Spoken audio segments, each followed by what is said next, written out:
Antes de orar, les voy a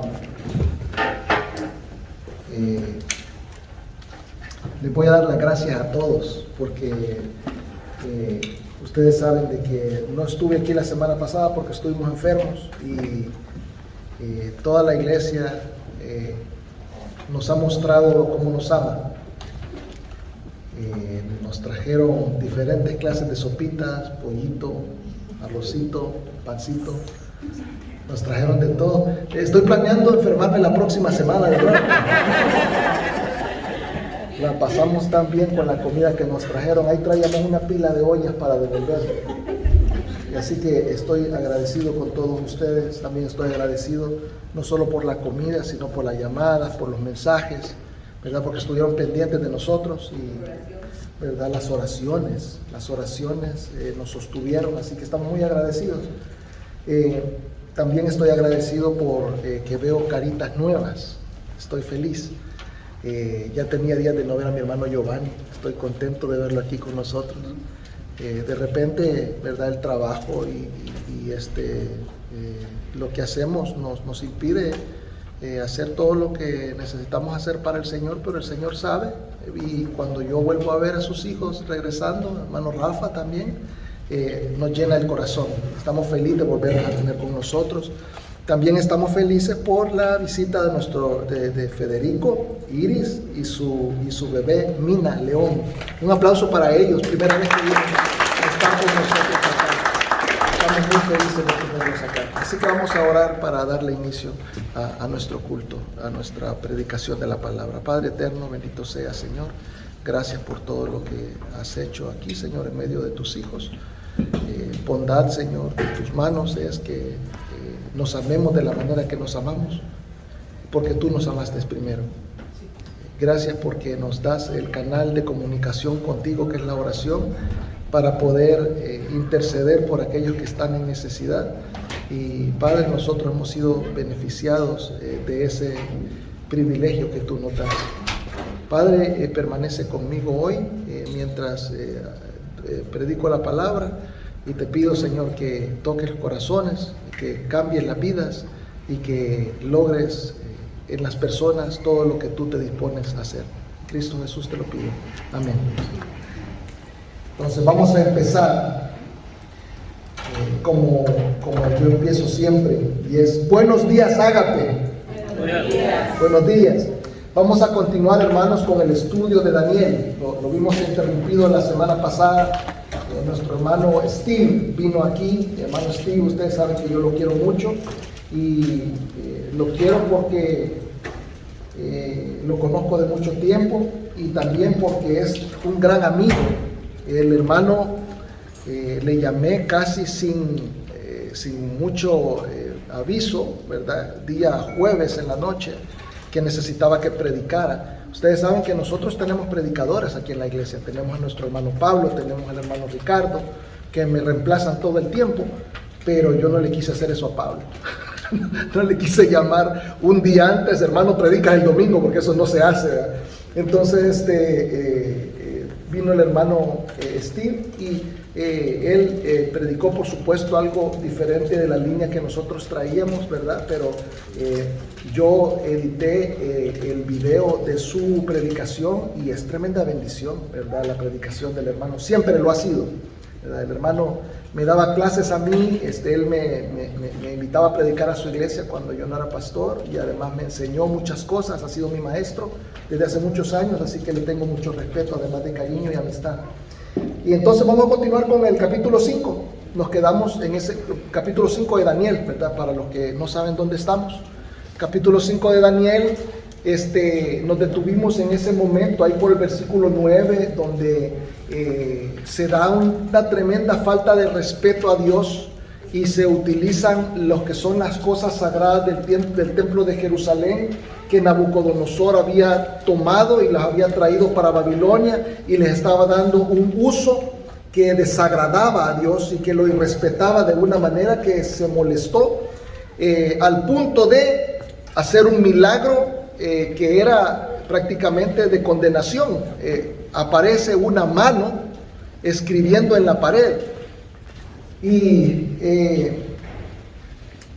en medio de todo eso que estamos viendo ahí, en medio de todo un capítulo que pareciera que no tiene nada que ver con lo que vamos a hablar hoy, yo veo varias cosas que me llevan a pensar de que los hijos de Dios somos privilegiados. Y por eso vamos a hablar de privilegio hoy. Quiero que se den cuenta lo que alguna de las cosas que logramos y que tenemos en la mano cuando somos hijos de Dios. Entonces, no vamos a leer el capítulo completo hoy, lo leímos hace 2 semanas, desde la punta hasta la cola, pero voy a ir versículo por versículo, analizando lo que yo les estoy diciendo. El momento en que nos detuvimos es ese momento en que viene la reina a tratar de darle paz al rey. El rey está bien asustado. Aparece una mano. Yo creo que si en este momento a nosotros nos aparece una mano escribiendo en la pared ahí también, creo que también nos ponemos nerviositos. Una cosa nunca antes vista, una cosa única en la Biblia. Y el rey está que no sabe para dónde correr. Y llama a sus sabios, a sus astrólogos y a un montón de gente a que le traten de dar una idea de qué es lo que significa todo esto. Y nadie le puede decir nada. Y entonces está desesperado y viene la reina, le dice: calma, yo conozco a un hombre que te puede ayudar con esto. Y fíjese, le trata de infundir la tranquilidad escribiendo a este hombre, y comienza en el versículo 10. Vamos a leer solamente versículos 10, 11 y 12 para que me acompañen ahí. Dice: la reina, por las palabras del rey y de sus príncipes, entró a la sala del banquete y dijo: Rey, vive para siempre, no te turben tus pensamientos ni palidezca tu rostro. En tu reino hay un hombre en el cual mora el espíritu de los dioses santos, y en los días de tu padre se halló en él luz e inteligencia y sabiduría, como sabiduría de los dioses, al que el rey Nabucodonosor, tu padre, vamos a ver dónde estamos.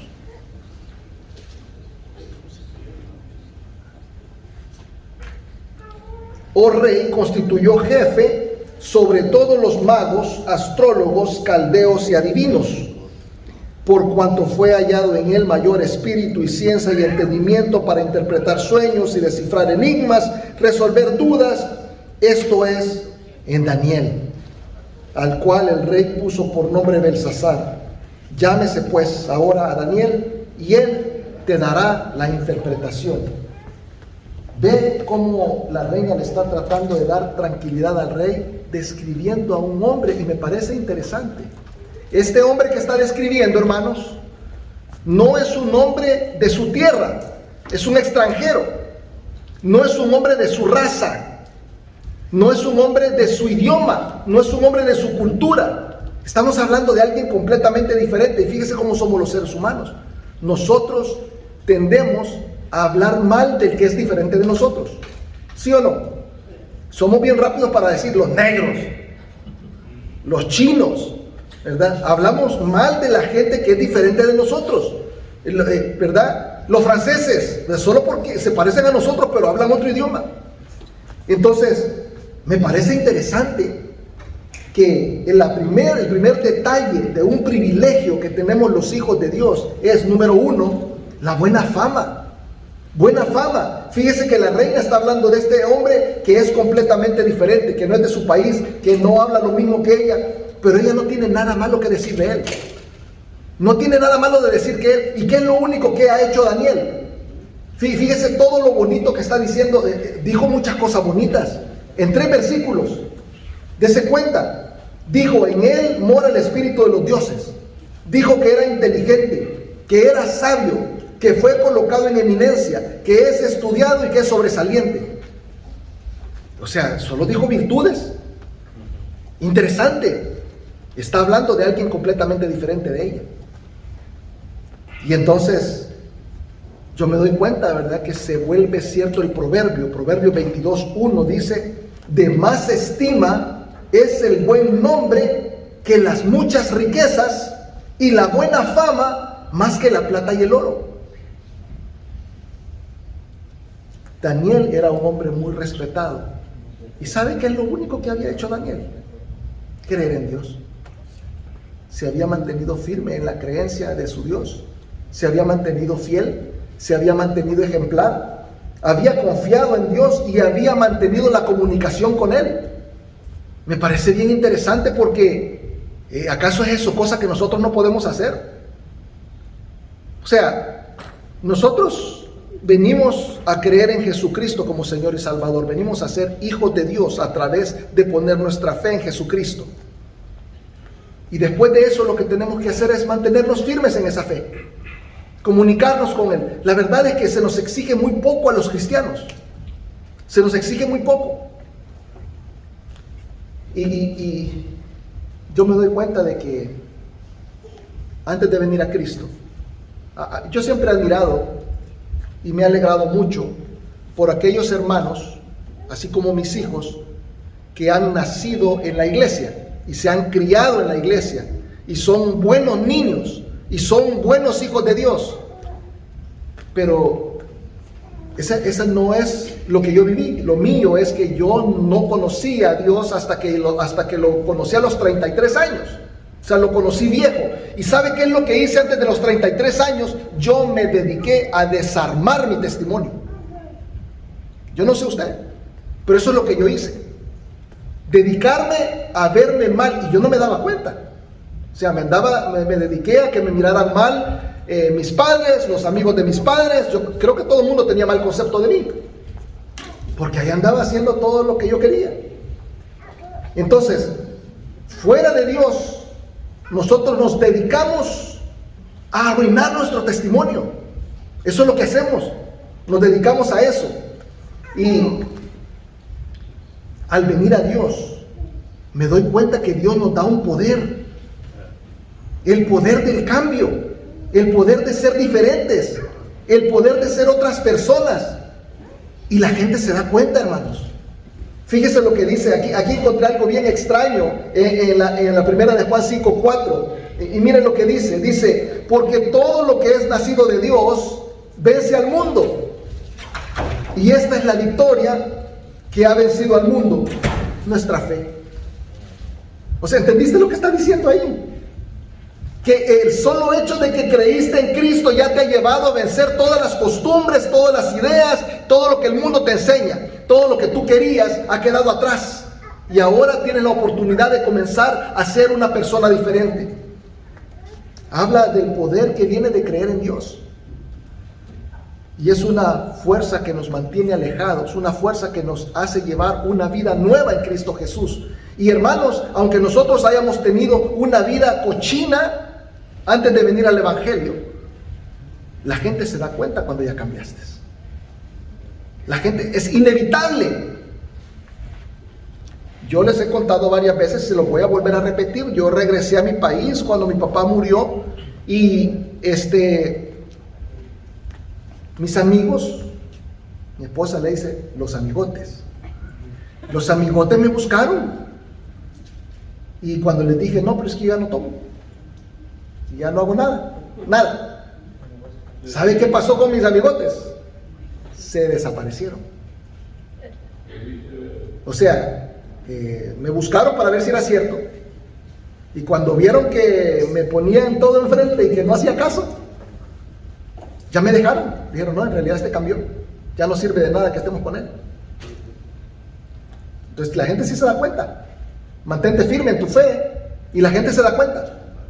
Mantente firme en tu fe y la gente el mal se va a alejar de ti.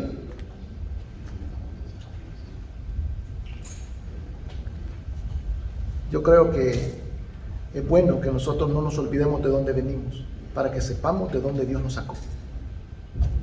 Y que ahora veamos la belleza que Dios ha hecho con nuestras vidas, lo que Dios ha hecho con nosotros. Fíjese que Dios se glorifica en utilizarnos a nosotros. Mire lo que dice Santiago 2:5. Dice, hermanos míos, oíd. Está hablando todo cristiano.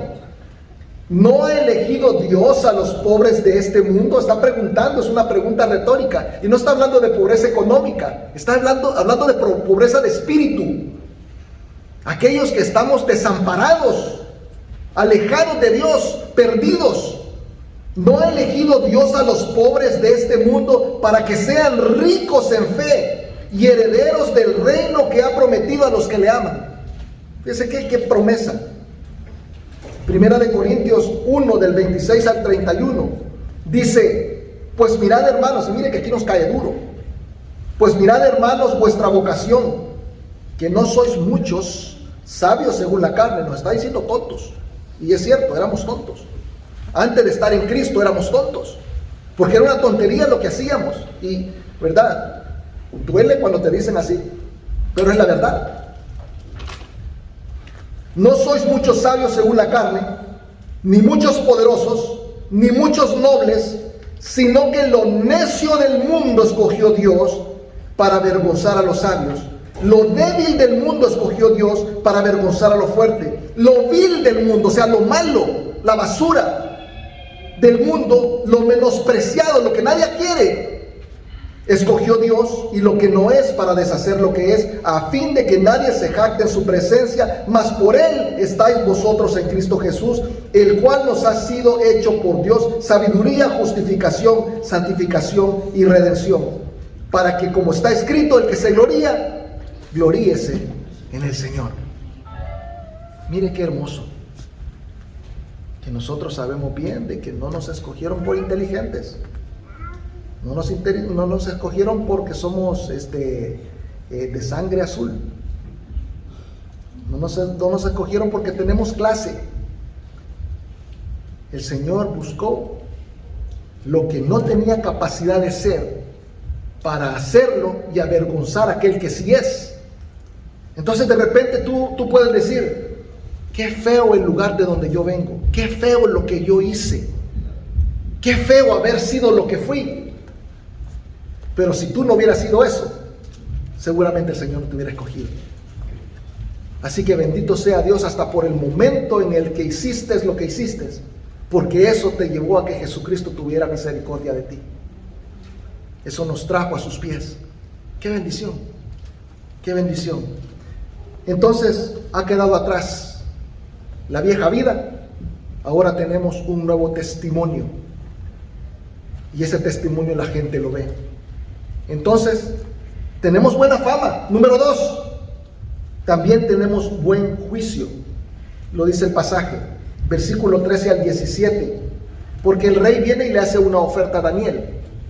O sea, le dice: vamos a ver, si tú me das lo que yo necesito, te voy a dar esto. Y le hace una oferta bien tentadora. Fíjese, le dice, versículo 13 al 17. Se lo voy a leer. Entonces Daniel fue traído delante del rey, y dijo el rey a Daniel: ¿eres tú aquel Daniel de los hijos de la cautividad de Judá que mi padre trajo de Judea? Yo he oído de ti que el espíritu de los dioses santos está en ti, y que en ti se halló luz, entendimiento y mayor sabiduría. Y ahora fueron traídos delante de mí sabios astrólogos para que leyesen esta escritura y me diesen su interpretación, pero no han podido mostrarme la interpretación del asunto.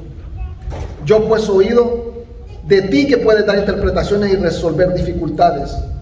Aquí viene: si ahora puedes leer esta escritura y darme su interpretación, serás vestido de púrpura, un collar de oro llevarás en tu cuello, y serás el tercer en su reino. Entonces Daniel respondió y le dijo delante del rey: tus dones sean para ti, y da tus recompensas a otros. Leeré la escritura al rey y le daré la interpretación. Y fíjese que cuando yo lo leí, yo dije: uy, qué pesado Daniel, qué pesado le habló al rey. Porque le está ofreciendo, lo que le está ofreciendo no está mal, se ve bien, ¿sí o no? Le está ofreciendo ser vestido de púrpura, un collar de oro, y ser el tercer señor del reino. Hoy día no consideramos muy importante ser vestidos de morado, porque el púrpura es morado, así como anda mi hermana Marta, ¿verdad? Ese color, antes vestirse de ese color era solo para la realeza. para los ricos. Y fíjese, ¿y por qué era que era tan costoso? Porque era difícil buscar en la naturaleza. El color morado no está abundantemente en la naturaleza, y extraerlo es difícil. El único lugar del que lo podían sacar era de la glándula de un tipo de caracol en el mar Mediterráneo. Entonces sacaban esa tinta y con eso podían pintar la ropa. Y entonces se volvía bien caro. El que andaba vestido de morado era porque tenía plata. Eso es lo que significaba. Entonces, fíjese, le dijo, te voy a vestir de púrpura. O sea, ¿qué le está diciendo? Te voy a levantar de rango social. O sea, te voy a hacer ver, ¿verdad?, como realeza. Le dijo, te voy a dar un collar de oro. O sea, le va a dar dinero, lo iba a subir de un estatus económico. Y le dijo, te voy a hacer el Señor, el tercer Señor del reino. Quiere decir que lo iba a aumentar en poder. Le iba a dar poder, dinero y, fíjese, nivel social. Se lo estaba levantando. Pero Daniel está rechazando las ofertas. ¿Por qué lo hace? Por sabiduría. Porque tiene buen juicio. Porque si él aceptaba esas cosas, es como que la palabra de Dios se vende. Es como que si él está aceptando una mordida, ¿verdad? ¿Quiénes son de México? Levanten la mano. A ustedes les voy a tener que explicar lo que es mordida. En mi país también había mordida. Yo no sé de dónde venga usted, si hay mordida o no hay mordida, pero soborno, ¿verdad? Entonces, eso era como un soborno, hermanos, que le estuviera dando plata por el favor de Dios. El favor de Dios no se compra. El favor de Dios no se compra. Fíjese que en Hechos 8 aparece alguien con falto de juicio. Y era un mago que cuando vio que la gente que recibía el Espíritu Santo podía sanar a otros, él dijo, no, yo también quiero eso, les voy a pagar para que me den el Espíritu Santo. Y Pedro le dijo, no, le dijo, el favor de Dios no se compra y tu corazón no es recto delante de Dios. Voy a orar mejor para que Dios te perdone por lo que estás pensando. El favor de Dios no se compra, hermanos. Si usted algún día se va de esta iglesia porque se tiene que cambiar de estado o porque se regresa a su país o por lo que sea, tenga desconfianza y mucho cuidado si hay un sinvergüenza que le quiere vender el favor de Dios. Si le dice, si tú me das para sanarte, o si le dice, si tú le das a Dios, Él te va a dar más. Tenga buen juicio. El favor de Dios no está a la venta. El favor de Dios es gratuito. El que se quiere enriquecer, el que quiere tomar ventaja utilizando la palabra de Dios y sus beneficios, se la va a ver mal delante del Señor. Y usted, si usted le permite que lo utilicen de esa manera, es un tonto. Debe tener buen juicio, y eso nos lo da el Espíritu Santo. Esto es lo que tiene este hombre. Tiene buen juicio. No hay rédito ni interés por sus depósitos en las arcas del Señor. No hay. No hay. Yo quisiera decirles que sí, que si ustedes dan, van a recibir más, pero es mentira. Nosotros damos porque amamos al Señor y damos porque queremos que la obra crezca, porque queremos que Él sea conocido y porque no queremos que la gente se vaya al infierno. Esa es la razón. Y yo no le voy a mentir a nadie. Y si usted no tiene el corazón para darle a su Señor, que le da todo, ese es problema suyo. Nadie lo va a obligar. Mantengamos el buen juicio que Dios nos ha dado. No se dejen engañar por nadie. Fíjense lo que dice la segunda de Corintios 2:17. A diferencia de muchos, nosotros no somos de los que trafican con la palabra de Dios. Fíjese qué palabra más fea. No somos traquetos. ¿Quién es de Colombia? No somos traquetos de la palabra de Dios. No traficamos con eso. Más bien, hablamos con sinceridad delante de Él, o sea, sinceridad delante de Dios, en Cristo, como enviados de Dios que somos. Somos enviados de Dios. Y debemos de hablar la palabra de Dios claramente y como debe de ser. Hay un privilegio más ahí en ese grupo de versículos que nosotros leímos hace 2 semanas. Es que no solamente tiene buena fama Daniel, también tiene buen juicio, sino que tiene entendimiento, que es totalmente diferente del buen juicio. Fíjese lo que dice los versículos 18 en adelante. Se lo voy a leer. Si lo tiene ahí me acompaña, vamos hasta el 31. El Altísimo Dios, oh Rey, dio a Nabucodonosor tu padre el reino y la grandeza, la gloria y la majestad. Y por la grandeza que le dio, todos los pueblos, naciones y lenguas temblaban y temían delante de él. A quien quería mataba y a quien quería daba vida. Engrandecía a quien quería y a quien quería humillaba. Mas cuando su corazón se ensorbeció y su espíritu se endureció en su orgullo, fue depuesto del trono de su reino y despojado de su gloria. Fue echado de entre los hijos de los hombres, y su mente se hizo semejante a la de las bestias. Con los asnos monteses fue su morada, hierba le hicieron comer como a buey, y su cuerpo fue mojado con el rocío del cielo, hasta que reconoció que el Altísimo Dios tiene dominio sobre el reino de los hombres, y que pone sobre él al que le place. Y tú, su hijo Belsasar, no has humillado tu corazón, sabiendo todo esto, sino que contra el Señor del cielo te has ensorbecido, e hiciste traer delante de ti los vasos de su casa, y tú y tus grandes, tus mujeres y tus concubinas bebisteis vino en ellos.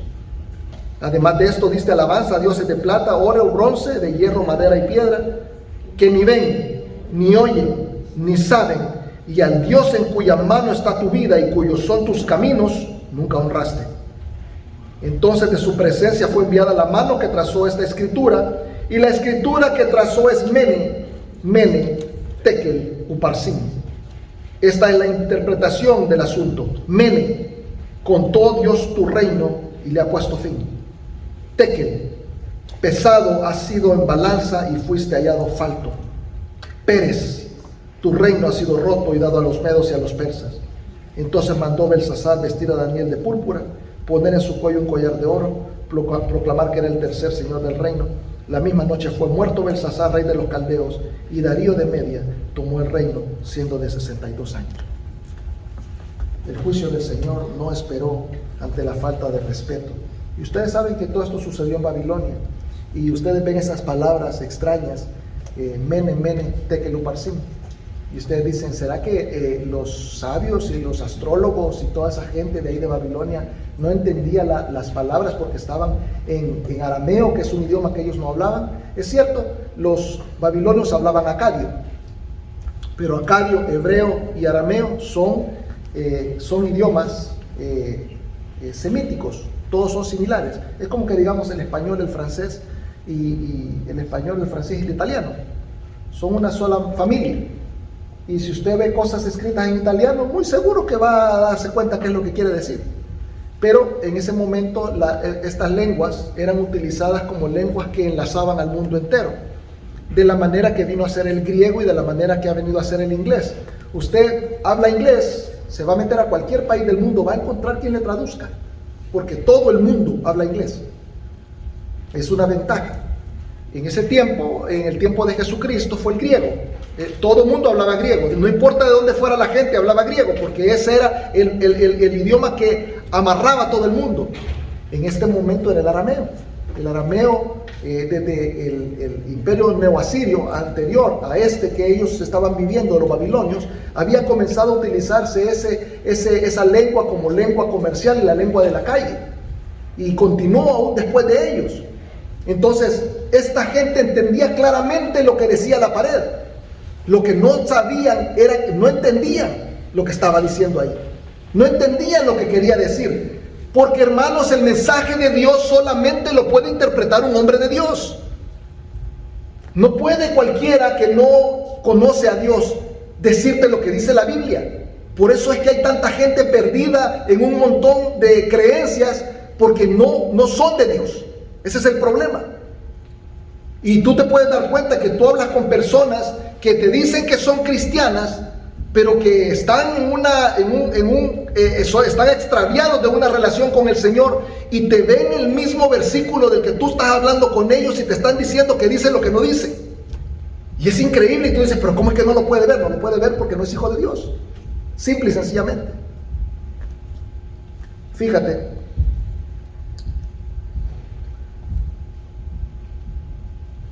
esto nos lleva a algo bien interesante. Entender nos forza a transmitir, y es otro privilegio. Este es el punto número 4. O sea, nosotros no podemos quedarnos solo con el entendimiento, no podemos quedarnos solo con la comprensión de la palabra de Dios. ¿Qué es lo que hizo Daniel? Daniel vino porque eso es lo que Dios lo mandó a hacer. Desde el principio ustedes comienzan a ver que Daniel desde el capítulo 1 comienza con lo mismo, a interpretar sueños, y viene donde el rey a estarle diciendo qué es lo que quiere decir. ¿Qué es lo que está haciendo? Está interpretando, está sirviendo de mediador entre Dios y los que no creen en Él. Y entonces la transmisión de la palabra de Dios es un privilegio que el Señor nos está dando. Ayer fuimos a una conferencia de evangelismo con los hermanos, que por cierto, muchas gracias a todos los que nos acompañaron. Estuvimos 12, un grupo de 12 de la iglesia en la conferencia, y se estaba hablando de esta historia. Yo ya la tenía en el mensaje para cuando ellos lo mencionaron, pero mencionaron la historia de Hechos 8 del eunuco, cuando el Señor envió a Felipe a que le trajera el mensaje, a la palabra de Dios, prácticamente el evangelio. Y fíjese lo que dice Hechos 8, 30 y 31, se lo voy a poner en pantalla ahorita a nuestra hermana. Dice Felipe, por orden del Espíritu, se acercó deprisa a la carroza, y al oír que el hombre, el que estamos hablando, un eunuco, ¿verdad?, de la reina Candace de Etiopía, leía al profeta Isaías, y vino Felipe y le preguntó: ¿acaso entiende usted lo que está leyendo? El eunuco estaba leyendo, pero no entendía. ¿Por qué no entendía, hermanos? Porque no era hijo de Dios. ¿Y cómo voy a entenderlo?, contestó, si nadie me lo explica. Se necesitaba que alguien que entendiera, un hijo de Dios, le explicara lo que estaba diciendo. Así que invitó a Felipe a subir y a sentarse con él. Fíjese que el Espíritu Santo nos da esa capacidad. Nos da esa capacidad de entender y de interpretar correctamente la palabra. Es un privilegio. Es un privilegio que muchas veces nosotros no nos damos cuenta que tenemos. O sea, nosotros lo damos por sentado y nosotros sabemos que es algo que Dios nos manda a hacer, pero no nos damos cuenta de que no es solamente algo que Dios nos manda, y también es algo que debemos de hacer por obediencia. Es un privilegio. Es un privilegio. Fíjese que estaba leyendo estadísticas y dice que hay 2.56 billones de cristianos en el mundo, y eso no es cierto. 2.56 billones porque están contando a muchos que no son cristianos. Entonces, pero solo para alegrarles el día, digamos que los 2.56 billones son cristianos. Tomamos el número como referencia, y quiero que sepan que la población total del mundo es de 7.88 billones de personas. O sea que los cristianos, entre comillas, son solamente la tercera parte del mundo. 2/3 partes del mundo no tienen Biblia, no saben quién es Dios y no entienden. 2/3 partes. Hermanos, somos privilegiados de ser hijos de Dios. Somos privilegiados de tener una relación con Jesucristo. Y somos privilegiados de ser aquellos que podemos llevarles la comprensión de la palabra de Dios a ellos. Es un privilegio. Yo veo que mucha gente tiene Biblia. Primera de Corintios 9:16 dice: cuando predico el evangelio no tengo de qué enorgullecerme, dice Pablo, ya que estoy bajo la obligación de hacerlo. ¡Ay de mí si no predico el evangelio! ¿Por qué lo dice Pablo? Porque Pablo se da cuenta que es un privilegio. Daniel, hermanos, tenía buena fama. Daniel tenía buen juicio. Daniel entendía pero utilizó todas esas cosas para poder transmitir el mensaje.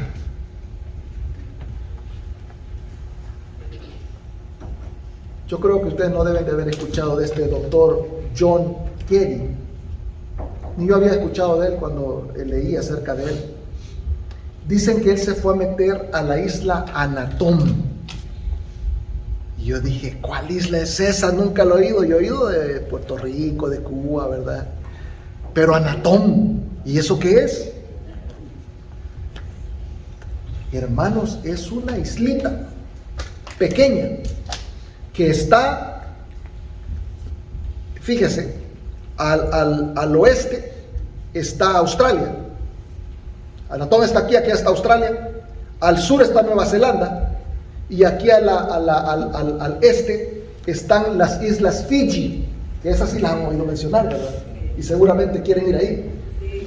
Están la Fiji, Australia, Nueva Zelanda, y en medio está Anatom. No se mira en el mapa. No se mira.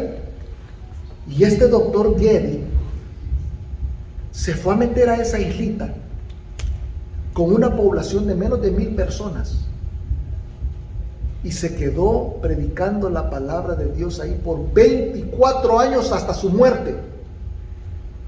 Es difícil, hermanos, llevarle la palabra de Dios a menos de 1,000 personas. 24 años el hombre trabajando, un doctor. Esos 24 años él podía haber hecho plata, ¿sí o no? Él podía haber hecho cualquier cosa. Y cualquiera dice, desperdició su vida. No. Preciosa es a los ojos la obra de este hombre. Fíjese lo que dice la lápida de él, porque todavía está en la isla, porque ahí murió. John Getty llegó a Anatom en 1848 y no había un solo cristiano. Muere en 1872 y no hay un solo inconverso. Todos vinieron a creer en Jesucristo porque él se dio cuenta que tenía el privilegio de poder transmitir la palabra de Dios. Yo veo en Daniel eso. Él se dio cuenta de eso. Su fama, su buen nombre, su entendimiento, todo era para poder traer a otros a los pies de nuestro Señor Creador. Ojalá que nosotros podamos hacer eso. La imagen que yo puse al principio de alguien que le está mostrando el camino a otro, es eso. Ojalá que ocupemos todo lo que sabemos para señalar en dirección de Cristo. Todo lo que tenemos, todo lo que hacemos, todo lo que sabemos, todo lo que son ustedes, con toda su fuerza, con todo su corazón. Amen a Dios de manera que tengan en la punta de la lengua señalar en dirección de Jesucristo, porque Él es el que merece toda la gloria, toda la honra, y Él es el que puede salvar. Vamos a orar. Padre Todopoderoso, bendito seas. Gracias, Señor, porque nos has sacado del mundo, nos has sacado de nuestra vida anterior, y te glorías, Señor, y te enorgulleces en llamarnos hijos tuyos. Bendito seas, Señor, porque nos haces parte de tu obra, porque nos tomas en cuenta, porque incluso nos utilizas para avergonzar a todos aquellos que tienen mucho conocimiento, que tienen clase, que tienen dinero. Y nosotros, Señor, que no teníamos nada, ahora somos ricos en fe, Señor. Bendito seas porque nos das la oportunidad de participar en el crecimiento de tu reino. Gracias porque podemos traer a otros como nosotros a conocer tu nombre y a ser salvos por la fuerza de tu poder. Gracias, Señor, por todo lo que has hecho, por lo que haces a través de nosotros y por lo que harás. En Cristo Jesús te doy gracias. Amén. Amén.